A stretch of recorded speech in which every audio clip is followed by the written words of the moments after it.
What is up, Bannock folks? Welcome back to our channel. So this past weekend, Niagara, Ontario hardcore punk band Terminator surprise dropped their debut album Identity. This is coming out via Rebirth Records. So if you go to see Terminator live, you will see a band. Quite a band, actually. You got Bo D'Onofrio on bass, Jamie Desmond on guitar, and one of the best drummers currently drumming in Ontario right now, Mad Matty, the Madman Squire. He loves when we call him that. If you see him in public, call him that. He loves being called that. He's from Reality Denied and also Phil's band Sinner AD. But the mastermind behind all of this is Ontario punk music veteran Shay Alexander. Now, Shay does have a litany of credits under their belt. If you've been into hardcore music that's come out of Niagara in the last 15 years, you've probably heard their drumming on a track that you like. They took the helm and did all the songwriting here, the vocals, the guitar, the bass, the drums. They recorded it, produced it, mostly out of their apartment from what I understand. That was a roundabout way of saying that this is 100% Shay's artistic expression and more or less as DIY as it gets. So Terminator popped up with their first demo last March, featuring 4 tracks that felt raw, energetic, and most importantly, very competently put together. If not feeling maybe just a little safe, a little by the books. Little Man was the standout track for me on that first demo, and I was happy to see that it did make its way to the debut album. So yeah, a few singles have dropped on the way, but Terminator's debut album Identity is here. A very fitting album name for several reasons. The least obvious potentially being how well Terminator has managed to carve out an identity within the realm of hardcore bands. And yes, the riffs and the mosh parts all throughout this record sound fantastic. But I really think that the lyrical and vocal performance have tied this package together in a way that makes it stand out from the pack of reverbed out mosh records, becoming this dungeonous battle cry for the disenfranchised. And when I say battle cry, I essentially mean it literally, because there is absolutely no confusion or interpretation needed for the lyrics on this record. The lyrics on this are about as subtle as a brick to the face. So if the album artwork doesn't give it away for you, this is very much about gender, both Shay's personal journey with it, as well as the abhorrent normalization of hate, misinformation, and medical and social mistreatment that affects the trans community. This album is very much not only saying that trans, non-binary, and LGBTQ rights are human rights, but also go fuck yourself if you disagree. A topic I haven't personally heard explored with this much anger and this much passion, and it is on full display, both in the lyrics as well as the vocal delivery. Shay's really pushing themselves so much harder than we got on that initial run of songs. They took their tone and they've really soured it up and agonized it. Think pulling teeth, sad, angry. The album begins fast and furious with the opening track, Meltdown, a more or less standard fair hardcore track with lyrics about the consistent and irreparable damage that we've been doing to the earth.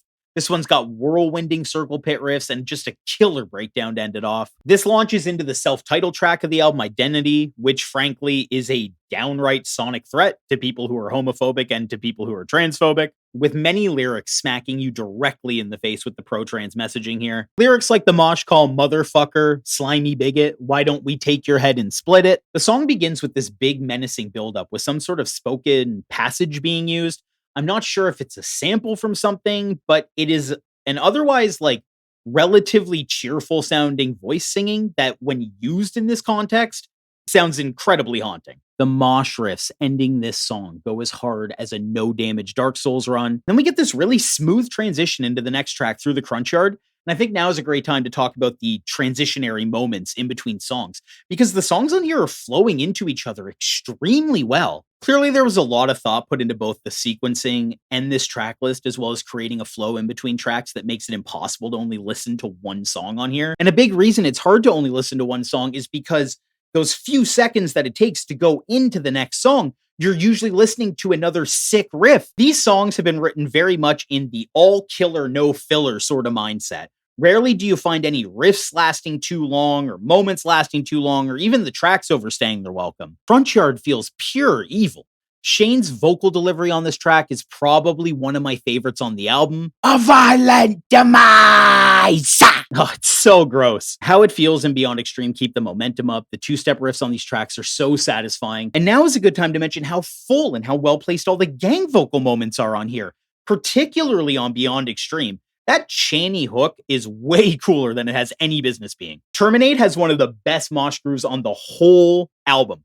makes me feel way tougher than I am when I listen to it. Nightmare sounds like you're riding a motorcycle through hell. The riffs are just absolutely drenched in gasoline. Little Man, as mentioned before, makes a return, re-recorded, bigger sounding than ever. A song I've been a big fan of since it came out on the demo. This track is about the toxic and dangerous ways that male insecurity tends to manifest on the people around them. The song somehow manages to make a very simple drum fill become like the hook of the track. I think it works incredibly well. So I haven't been bringing up the lyrics on every single track, but I would like to reiterate that the genuine outrage and passion in all of these lyrics and these vocal performances really elevate these songs and give them such an impact. We hear a lot of hardcore lyrics about nondescript obstacles and tough guy shit, chains, and brotherhood, and all of that.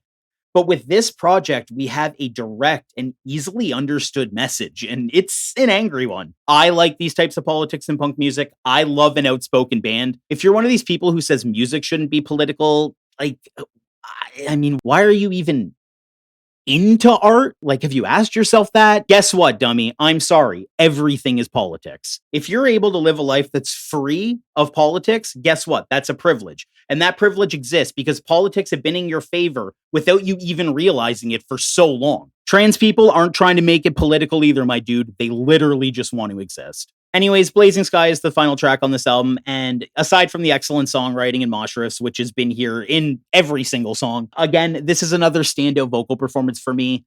There's so much interesting layering going on with the vocals. The agonized hook in this one was giving me big No Warning vibes. This song is more or less Shay restating their convictions, saying that they're willing to die for them, but also asking for a moment of peace in the final line of the track. I think it works really well to close out the album. So does this album reinvent the genre of hardcore? I mean, no, not at all. But the songwriting is top class, and the passion and the conviction in these songs is unignorable. Taking that TUI flavored instrumentation and mixing it with just deeply personal and absolutely pissed off lyrics. So for hardcore fans, this is a no-brainer of a record. This slaps. You definitely got to check this out. I think for the metal and punk fans out there, there's a lot to like here for you as well.